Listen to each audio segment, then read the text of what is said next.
Olá, pessoal, tudo bem? Estamos aí para mais uma aula. Hoje nós vamos discutir dinâmica dos movimentos curvilíneos. Você deve lembrar que há algum tempo nós aprendemos a dinâmica dos movimentos retilíneos e nós seguíamos um roteiro para resolver os problemas de dinâmica do movimento retilíneo, que era o seguinte: nós líamos o problema, retirávamos os dados e aí então fazíamos um desenho esquematizando a situação e marcávamos todas as forças que atuavam no corpo em questão, aplicávamos a segunda lei de Newton e resolvíamos o problema.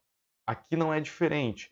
Na dinâmica dos movimentos curvilíneos, nós vamos fazer a mesma coisa. A diferença é que a resultante das forças vai apontar para um local específico, ok? E eu quero mostrar para vocês então para onde deve ser este local. Lembre, nós vamos estudar as forças que agem em corpos que descrevem movimentos sobre trajetória curva. Hoje, no plano horizontal e daqui a algum tempo no plano vertical, ok? Então agora plano horizontal e depois plano vertical. Tranquilo? Então vamos lá, muita atenção para a explicação.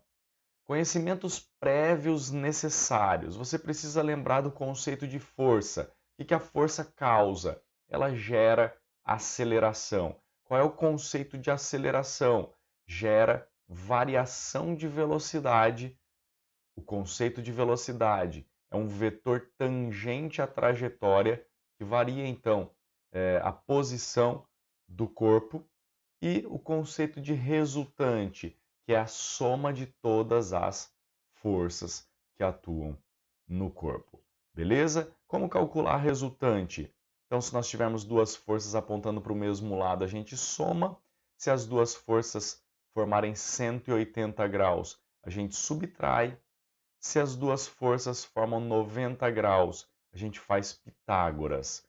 R ao quadrado é igual a força 1 ao quadrado mais a força 2 ao quadrado. E se o corpo ele vai entrar em movimento, nós também podemos usar a segunda lei de Newton. Resultante é a massa vezes a aceleração. Beleza? E aí então, aplicando isso aqui, a gente pode determinar a aceleração do corpo. Determinando a aceleração do corpo, a gente pode estudar a cinemática do problema. Imagine essa situação. Nós temos aqui um pêndulo cônico, ok? Nós vamos ainda estudar esse caso. Então você pode notar que em vermelho a velocidade do corpo, esse vetorzinho aqui, sempre tangente à trajetória. Ele estaria apontando para cá, para cá, para cá e para cá, sempre tangente à trajetória.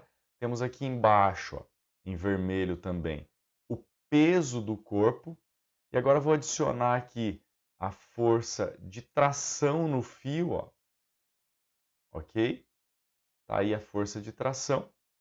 E nós temos a soma da força de tração com a força peso, ó, essa mais essa aqui, dando essa força. Vou tentar parar aqui mais lateral, ó, força de tração mais a força peso, dando a resultante centrípeta, que está apontando para onde? Para o centro da curva. Então lembre, nos movimentos curvilíneos, a resultante sempre aponta para o centro da curva. E aí então nós vamos chamá-la de resultante centrípeta, que significa puxar para o centro, beleza? Então, resultante centrípeta que puxa para o centro da curva, é isso que nós estamos buscando. Ela gera então uma aceleração que puxa o corpo para o centro da curva, portanto, vou chamá-la de aceleração centrípeta. A resultante centrípeta ela vem, né, o conceito justamente do conceito de resultante. Resultante é massa vezes aceleração. A resultante centrípeta é massa vezes a aceleração centrípeta, beleza? E a gente pode determinar essa aceleração centrípeta, que está puxando o corpo para o centro, assim, velocidade ao quadrado dividido pelo raio. Nós vimos isso na aula passada, tá? Na aula a respeito de gravitação universal, movimento de satélites. E aí, então, o que nós fazemos é, nós vamos pegar essa velocidade ao quadrado dividido pelo raio e vamos substituir aqui no lugar da aceleração centrípeta e a gente chega aqui, a resultante centrípeta é massa, velocidade ao quadrado, dividido pelo raio da curva. Então tá aqui a curva, o corpinho está descrevendo esse movimento aqui, ó, com uma certa velocidade, descreve a curva com um certo raio. A resultante centrípeta, além de ser massa vezes aceleração centrípeta, também pode ser massa velocidade ao quadrado dividido pelo raio da curva. Beleza? E com isso nós podemos agora determinar quem será essa aceleração centrípeta em vários casos diferentes, como por exemplo, o caso de um corpo numa mesa preso a um fio e girando, beleza? Então, não esqueça que a resultante centrípeta não é uma força a mais, tá? Ela é o resultado da soma de todas as forças que atuam no corpo. Então, tá aí o corpo preso a um fio numa mesa, eu dou um peteleco nele aqui e ele começa a girar, seguindo essa trajetória curva aqui. Veja que ele está preso aqui, por exemplo, num preguinho, tá? E aí, então, ele está girando aqui, sujeito a uma resultante que aponta para o centro da curva, que é a resultante centrípeta. O problema é, que força que faz o papel de resultante centrípeta? As forças reais que atuam no corpo são o seu peso, a normal e a tração no fio. Peso e normal se anulam, sobrando somente a tração no fio, que aponta para onde, pessoal? Aponta para o centro da curva.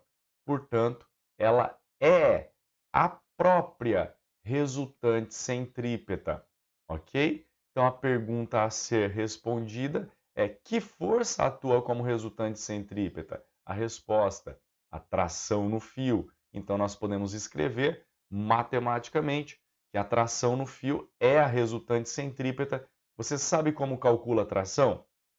Não existe uma fórmula pronta. Você sabe calcular a resultante centrípeta? Sim, massa, velocidade ao quadrado, dividido pelo raio da curva. Nesse caso, então, nós podemos calcular a tração fazendo massa, velocidade ao quadrado, pelo raio da curva. Veja que o raio da curva será exatamente o comprimento do fio. Beleza? Então, para calcular tração nesse caso, você vai aplicar mv² por R, onde R é o raio da curva ou o comprimento do fio, m é a massa do corpo e v a velocidade do corpo. Beleza? Então é assim que você vai calcular a tração do corpo. Agora imagine um carro descrevendo uma curva de perfil horizontal. É uma situação como se fosse num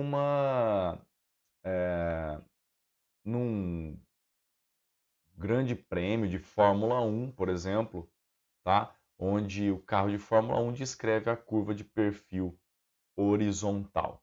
Tranquilo? Então tá aí o carro, tá vindo lá de trás para frente aqui, tá? Nós temos aqui a trajetória curva, temos o raio da curva e nós sabemos que a resultante sobre esse carro, para ele descrever esse movimento circular uniforme aqui, precisa puxar o carro lá para o centro da curva. Mas a resultante, ela é a soma de todas as forças. Então, olhando para as forças reais que atuam no carro, nós temos peso e normal e, além disso, temos a força de atrito. E eu te pergunto, se o peso e a normal, eles se anulam, quem puxa o corpo para o centro? Justamente quem atua como força resultante centrípeta é o atrito com o chão, que nós podemos calcular, então, fazendo igual a resultante centrípeta. Você sabe calcular resultante centrípeta? Sabe. Massa, velocidade ao quadrado dividido pelo raio da curva. Porém, você também aprendeu como calcular o atrito. O atrito era o coeficiente de atrito estático vezes vezes a força normal. Então, nós podemos escrever essa igualdade. Vamos fazer uma continha. Mi vezes normal tem que ser igual massa velocidade ao quadrado pelo raio. Tá aqui. E aí, então, a normal é igual ao peso, que é a massa vezes a gravidade. Eu vou trocar, então, no lugar de normal, mg. Beleza? Veja que aparece a massa dos dois lados. E nós podemos, assim, determinar a velocidade máxima que um carro pode entrar numa curva e conseguir descrevê-la sem deslizar. Essa velocidade pode ser determinada pela raiz quadrada de μrg, onde μ é o coeficiente de atrito entre os pneus e o chão, R é o raio da curva e G a gravidade. Beleza? Então assim nós podemos determinar a máxima velocidade que nós podemos entrar numa curva para não deslizar e conseguir fazer a curva tranquilamente. Raiz de μrg. Tranquilo? Uma bicicleta descrevendo uma curva plana e horizontal. Está aqui a bicicleta, o centro da curva está aqui. Você sabe que se a bicicleta está descrevendo uma curva, a resultante aponta para o centro, ela é então a resultante centrípeta, que é também a soma das forças que atuam na bicicleta, que são o peso, a normal, que se cancelam, ok? Se anulam aqui, e o atrito. E aí eu te pergunto, que força faz papel de resultante centrípeta? Que força puxa a bicicleta para o centro? O atrito com o chão. Assim como o carro, a bicicleta também está sujeita ao atrito, que funciona como resultante centrípeta. E aí então, o resultado é o mesmo que o carro realizando a curva de perfil horizontal, a velocidade máxima que a bicicleta pode ter naquela curva é dada por raiz quadrada de μrg. Tranquilo? Beleza? Bom, pessoal, é isso que eu queria discutir com vocês a respeito de nossa primeira aula de dinâmica dos movimentos curvilíneos. Eu espero que vocês tenham entendido, desenvolvam os problemas dessa maneira que eu mostrei para vocês, faça o desenho, marque as forças, analisa a resultante centrípeta, ok? Calcula o que se pede, tenho certeza que vocês vão conseguir. Um ótimo estudo a todos, um grande abraço e até a próxima. Tchau, tchau!